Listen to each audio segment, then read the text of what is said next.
Ever wondered what it's like to own a palace twice the size of Disneyland? Kuwait's royal billionaires do, and that's not even their most impressive property. We're talking art collections worth millions, private jets with gold toilets, and horse farms that'd make the Sultan of Brunei jealous. Buckle up, because this tour of royal luxury is about to blow your mind. 15. Sheikh Fahad's diamond ring wedding. Alright, let's talk about Sheikh Fahad's wedding, because this ain't your average I do moment. We're talking about a bash that's got more bling than a jewelry store window. Sheikh Fahad bin Nasser bin Sabah al-Ahmad, one of Kuwait's royal elite, decided to tie the knot in a way that'd make even Hollywood A-listers feel like they're at a backyard BBQ. Now, most weddings you go to, you're lucky if you get a little bag of Jordan almonds or maybe a personalized matchbook. But Sheikh Fahad, he took the party favor game to a whole new level. Get this, VIP guests at his wedding walked away with actual diamond rings. Yeah, you heard that right. Not cubic zirconia, not crystal, but straight up diamonds. It's like he looked at regular wedding favors and said, nah, let's make it rain precious stones. But the crazy extravagance didn't stop there. The guest list was stacked with more stars than the night sky in the desert. We're talking about the who's who of the Arab entertainment world. Nabil Shwail and Mohammed Abdu, two of Kuwait's biggest music stars, showed up to celebrate. And it wasn't just a local affair. Sheikh Fahad managed to pull in talent from across the Gulf. Issa Kubaisi, Qatar's golden voice, made an appearance. And if that wasn't enough star power, Hussein Al-Jazmi, the pride of UAE's music scene, also graced the event with his presence. It's like Sheikh Fahad was playing celebrity bingo and hit the jackpot. This wasn't just a wedding, it was a full-on festival of fame and fortune.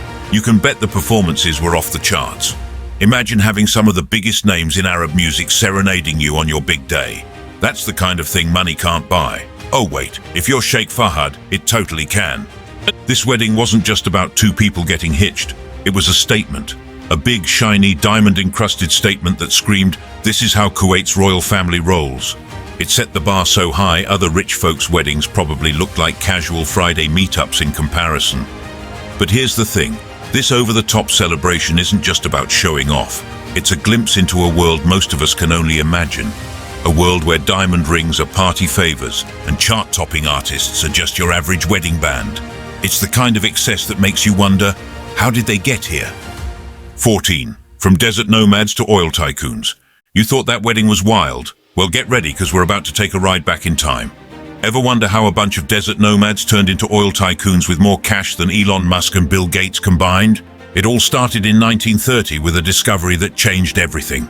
See, Kuwait used to be just a tiny spot on the map, a place where traders would stop by on their way through the Arabian Peninsula. Nothing special, right? But then they struck oil, and suddenly Kuwait had more money than they knew what to do with. This wasn't just a little bit of cash we're talking about. Nah, this was the kind of wealth that turns sand into skyscrapers overnight. Kuwait went from camels to Cadillacs faster than you can say black gold. And at the center of it all, the ruling al-Sabah family. These guys didn't just get rich, they got stupid rich. We're talking about a family fortune worth $360 billion. That's more than Elon Musk and Bill Gates combined, and they're only second to the Saudi royals when it comes to royal wealth. But here's the thing, they didn't just sit on all that oil money. Nah, the al-Sabah family got smart with their cash. They started investing in all kinds of stuff. Finance, real estate, even tech companies. They weren't about to let their fortune dry up like an empty oil well. Instead, they turned that oil money into a never-ending stream of cash.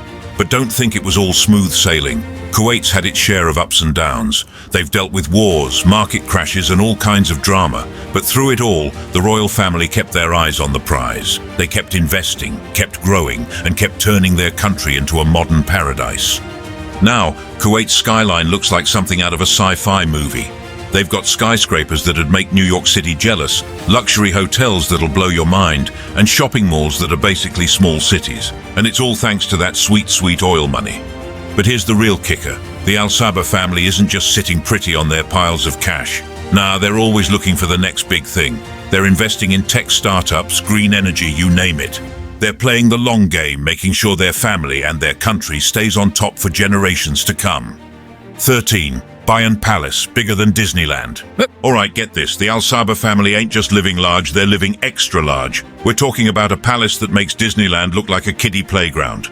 Welcome to Bayan Palace, the Emir of Kuwait's main crib. This place is so massive, it's not even a palace, it's a whole city. Seriously, Bayan Palace covers 1,399,500 square meters. That's twice the size of Disneyland, folks. But that's just the beginning. Inside this mega mansion, you've got 6 separate complexes with 18 buildings. It's like they took a regular palace and said, nah, not big enough, let's supersize this bad boy. And supersize they did. But here's where it gets really wild. They've got a conference hall that can fit 1,000 people. Yeah, you heard that right, 1,000. It's not just for show either. This place has a celebration hall, reception area, press room, and even a library. It's like they've got a whole corporate headquarters inside their house. And get this, they've even got something called an Amiri tent. It's this traditional space they use for gatherings and events. Because when you're royalty, sometimes you just want to kick it old school, you know? But wait, there's more. Bayan Palace has its own 2.6 kilometers long underground tunnel system. That's right, these folks have got their own secret underground city. It's like something straight out of a spy movie.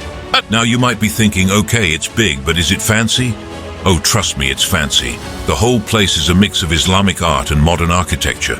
They've even got these special fountains at the main entrances that are inspired by Andalusian art. It's like they took a history book and a futuristic design magazine and smashed them together. This palace ain't just for show either. It's where they host big events and important meetings. It's like the ultimate flex. Oh, you want to talk business? Come to my palace that's bigger than Disneyland. 12. Royal Rides, a car collection turned museum. Ever wonder what happens when your garage gets too full? For the Kuwait royal family, it became a museum. But we're not talking about your average car collection here. The al-Sabah family's got a thing for wheels, and you won't believe what they're driving. These royals ain't just collecting cars, they're preserving history on wheels. The historical vintage and classic car museum is like a time machine, but way cooler. They've got 50 of the rarest, most expensive rides you've ever seen.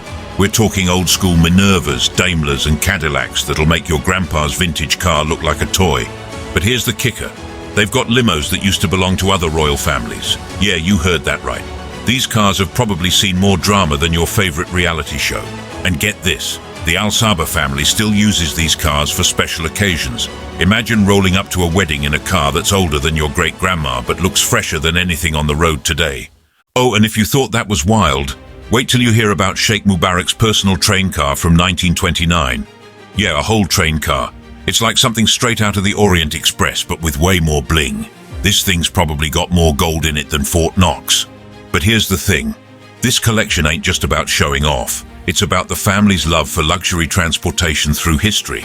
It's like they're saying, hey, we're not just about the newest, shiniest things. We appreciate the classics too. It's kind of cool when you think about it. They're keeping a piece of history alive, one vintage car at a time. 11. Flying palaces, the royal fleet of private jets. You thought flying first class was the pinnacle of luxury? Well, buckle up, because Kuwait's royal family is about to make you rethink everything you know about air travel. These guys don't just have a private jet or two. They've got a whole fleet that'd make even the biggest airlines green with envy. We're talking about some serious flying power here. The Kuwaiti royals have 2 Boeing 747-400s. Yeah, you heard that right. Those massive jumbo jets that usually carry hundreds of passengers. They've got them for personal use, but that ain't all. They've also got a Boeing 737 and 5 different Airbus models. That's like having a garage full of supercars, but in the sky. Now these planes ain't cheap. Each one costs between $400 and $500 million. And that's before they trick them out with all the fancy stuff. We're talking spacious cabins that make your living room look tiny, playrooms for the kiddos, prayer areas for when you're cruising at 30,000 feet, and conference zones for when you gotta close $1 billion deal mid-flight.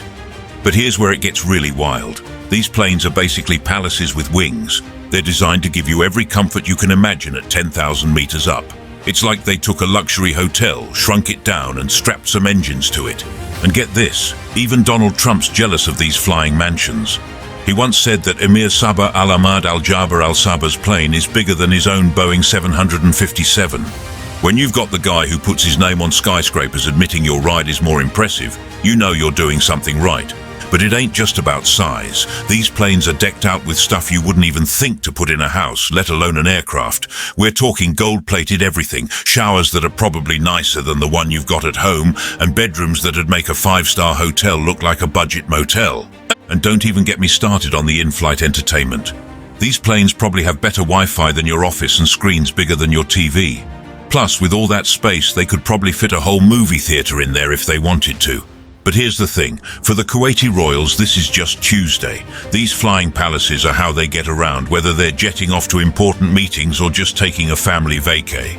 It's a whole other level of travel that most of us can't even imagine. 10. Royal stables, where horses live like kings. If you thought private jets were the peak of royal extravagance, hold your horses. The Kuwaiti royal family's equine accommodations make their airborne palaces look like economy class. These folks have a serious thing for Arabian horses, and they've gone all out to make sure their four-legged friends are living their best lives. We're talking about a whole 1,000-hectare estate dedicated just to horses. That's right, 1,000 hectares. It's called the Beit Al-Arab Kuwait State Stud, and it's not your average stable.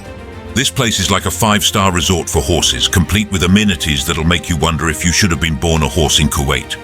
First off, they've got an administrative building that probably looks nicer than most office buildings you've seen. But that's not all. There's even a mosque on the property. 'Cause you know horses need their spiritual time too, right? And get this, there's a greenhouse. A freaking greenhouse. For horses. I'm not even sure what that's for, but it sounds fancy as hell. But wait, there's more.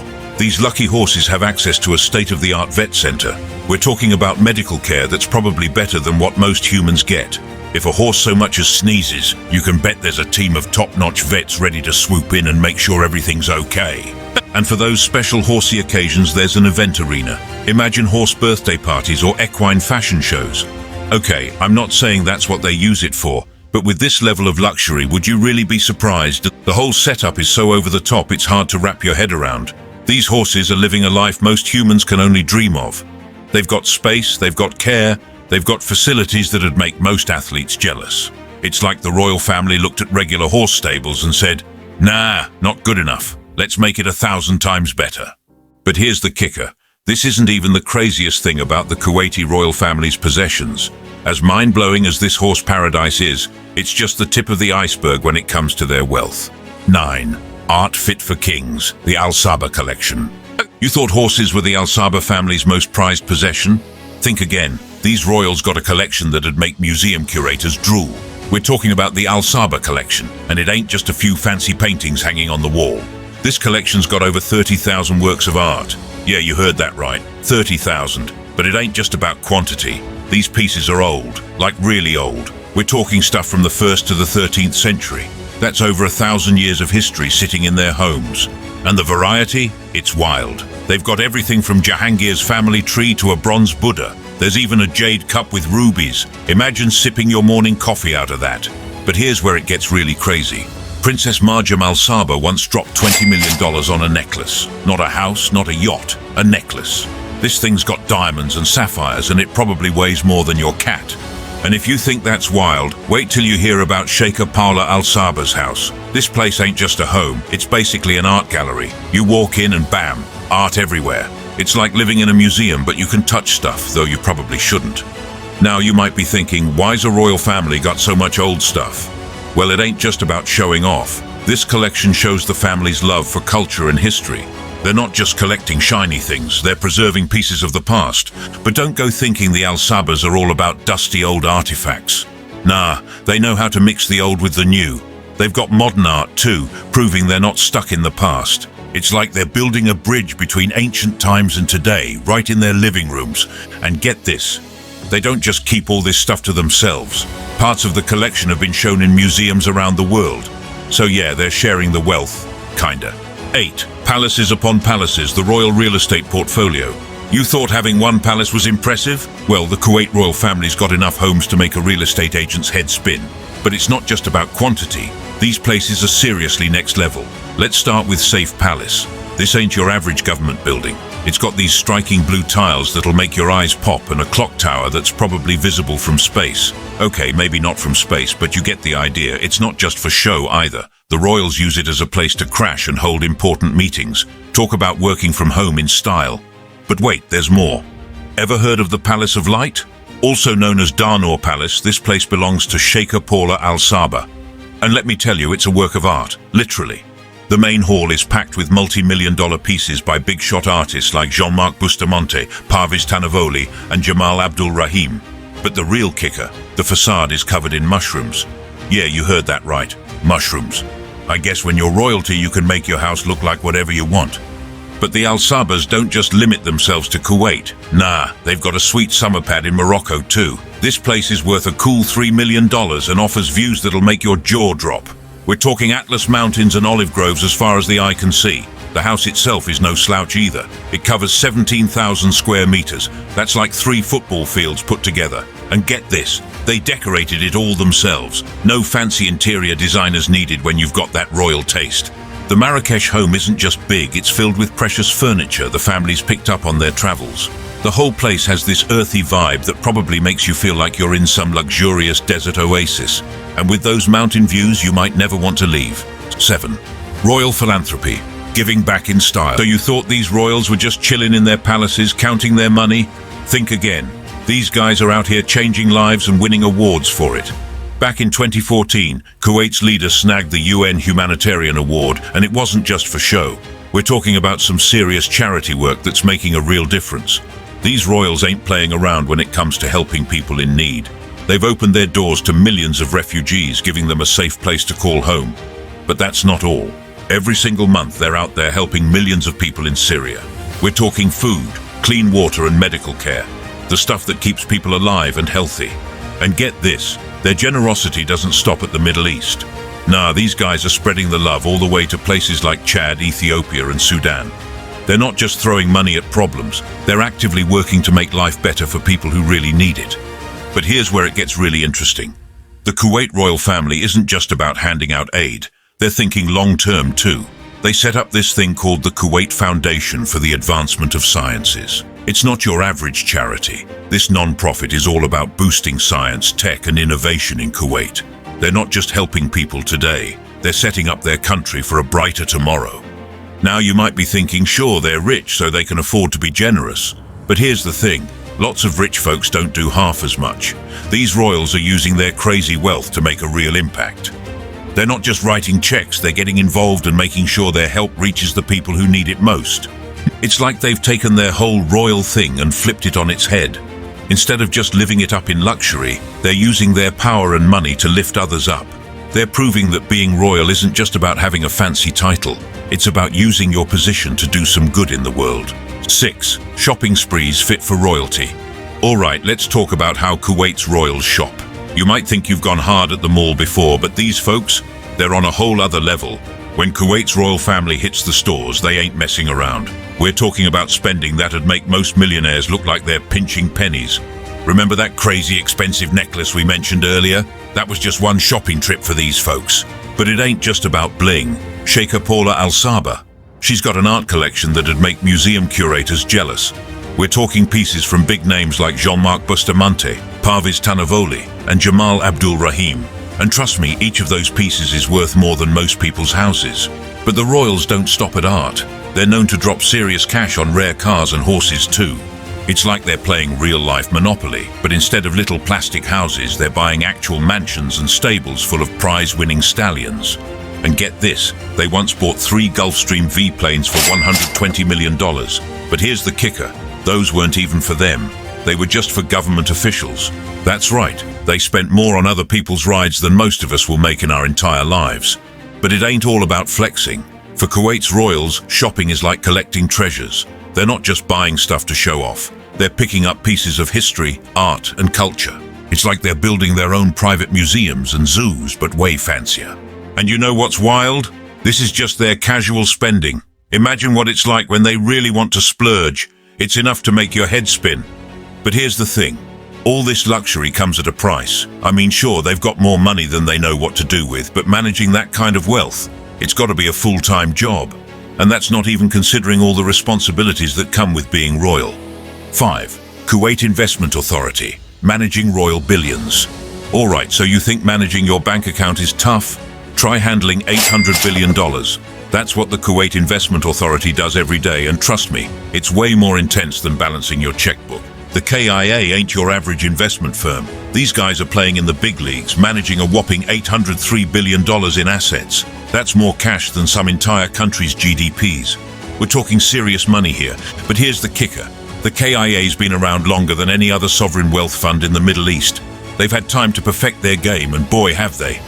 These guys don't mess around when it comes to investing. They've got their fingers in all sorts of pies. We're talking stakes in huge names like BlackRock, Citigroup and Merrill Lynch. But that's just the tip of the iceberg. Get this, over half of their investments are in the USA. Yeah, you heard that right. Kuwait's royal billions are working hard right here in America. But they're not just throwing money at stocks and bonds. The KIA's got a taste for real assets too. They own chunks of ports, airports and power systems all over the world. It's like they're playing real-life Monopoly, but instead of plastic houses, they're buying actual infrastructure. This ain't just about making money though. The KIA is Kuwait's way of turning all that oil money into global influence. They're not just rich, they're powerful. When the KIA makes a move, the whole financial world pays attention. But you know what comes with all this cash? Some crazy security. We're talking Fort Knox level stuff. These guys guard their billions like a mama bear guards her cubs. But that's a whole other story.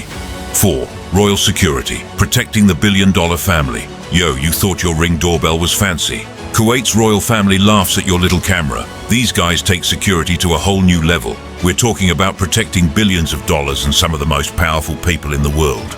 It ain't just a few buff dudes in suits. Let's start with Bayan Palace. This place is like a fortress, but way cooler.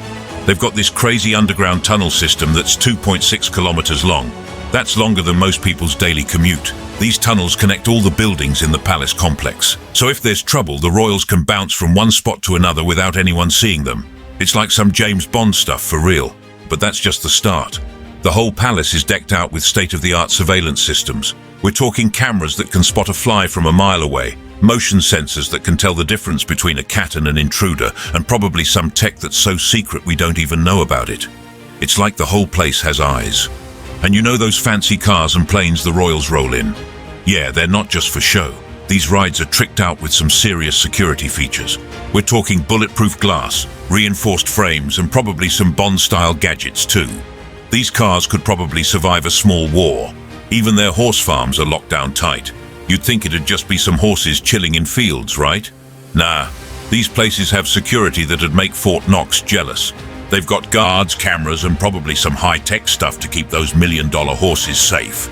For Kuwait's royals, safety is just as important as all that luxury stuff. They've got the nicest things in the world and they're gonna protect them. It's like having a super expensive watch. You don't just leave that laying around, you keep it in a safe, except their watch is worth billions and their safe is a whole country. 3. Royal family drama, power struggles and scandals. All right, let's talk about the drama in Kuwait's royal family. You think your Thanksgiving dinners are tense? These guys take family feuds to a whole new level. With over 1,000 family members, things can get messy real quick. So we've got power struggles, scandals and rivalries that'd make reality TV look tame. It's like Game of Thrones, but with more oil money and less dragons. There've been some serious fights over who gets to be the next big boss. Some family members want the throne. Others want more control over the country's cash. And speaking of cash, some of these royals have been accused of using their power to line their own pockets. We're talking corruption scandals that'd make a politician blush. But it ain't just about money. There's been drama over how the country should be run too. You've got the young princes and princesses who want to shake things up. They're all about modernizing Kuwait, bringing in new tech and changing old laws. But then you've got the old guard who ain't ready to let go of tradition. It's like when your grandpa refuses to learn how to use a smartphone, but on a national scale. And don't even get me started on the spending scandals. Some of these royals have been caught dropping millions on shopping sprees, fancy cars and wild parties. It's caused some serious tension with regular Kuwaitis who ain't too happy about seeing their country's wealth being blown on designer shoes and supercars. And there's even beef between different branches of the family. Imagine if your cousins suddenly became billionaires and started acting like they're better than everyone else. Now multiply that by about 1,000 and you've got an idea of what's going on with the al-Sabas. But here's the crazy thing. Even with all this drama, they still know how to throw a party. It's like they can put aside their differences when it's time to celebrate. One minute they're arguing over who gets to control the national oil company. The next they're all smiles at a royal wedding, handing out diamond rings like they're candy. 2. Royal celebrations, parties fit for kings. You think your birthday parties are cool? Kuwait's royal celebrations make them look like a kid's tea party. These guys don't just throw parties, they create entire events that last for days. We're talking about celebrations that would make even the wildest Las Vegas bash look tame. When Kuwait's royals decide it's time to party, they go all out. But we're not just talking about fancy dinners with caviar and champagne. Nah, that's amateur hour for these folks. They take it to a whole new level. Remember those goodie bags you used to get at birthday parties as a kid?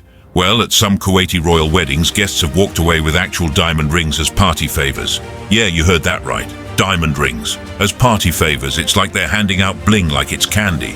And if you think that's crazy, wait till you hear about their National Day celebrations. The fireworks shows they put on cost millions of dollars. We're talking about displays that make the 4th of July look like someone lighting sparklers in their backyard. But the royals don't stop there. They've been known to bring in international superstars to perform at their events. Imagine having your favorite artist perform at your party, but instead of just one, it's a whole lineup of A-list celebrities. That's just another Tuesday for these folks. Some of their celebrations last for days on end. They throw massive feasts that could feed a small country, organize parades that shut down entire cities, and host cultural events that showcase the best of Kuwaiti traditions. It's like they're trying to cram a whole year's worth of partying into just a few days. And get this, they even celebrate the anniversary of oil discovery in Kuwait. Most people celebrate birthdays or holidays, but when you're this rich, you celebrate the day your country struck black gold. It's like they're saying, hey, remember that time we became insanely wealthy? Let's party about it. For Kuwait's royals, every celebration is a chance to show off their wealth and culture. It's not just about having a good time, it's about making a statement. Each party is like a billboard that screams, look how rich and awesome we are. But you know what? They kinda are. 1. The ultimate symbol of wealth. Kuwait's artificial islands. You thought throwing massive parties was the peak of luxury? Kuwait's royals are taking it to a whole new level. They're not just renting venues, they're building entire islands. Yeah, you heard that right. Islands. Kuwait's working on this crazy project called al-ahmad Sea City. But this ain't your average real estate development. Nah, these guys are creating 200 kilometers of new beachfront. Let that sink in for a sec. They're literally making new land just so people can enjoy the beach. Talk about having too much money, right? This project's gonna cost billions and take years to complete. But when you're as loaded as Kuwait's royal family, time and money are just numbers on a page. They're planning to deck out this new coastline with luxury homes, fancy hotels, and all sorts of entertainment spots. It's like they're building their own private paradise. But here's the kicker. They're not just building on existing land. They're reshaping the country's entire coastline. It's like they looked at a map and went, nah, I don't like how that looks. Let's change it. And boom, they're doing it. This project is next level crazy. Most rich folks buy islands, but Kuwait's royals, they're making their own. It's like playing Sim City, but in real life, and with real billions of dollars. The scale of this thing is mind-blowing.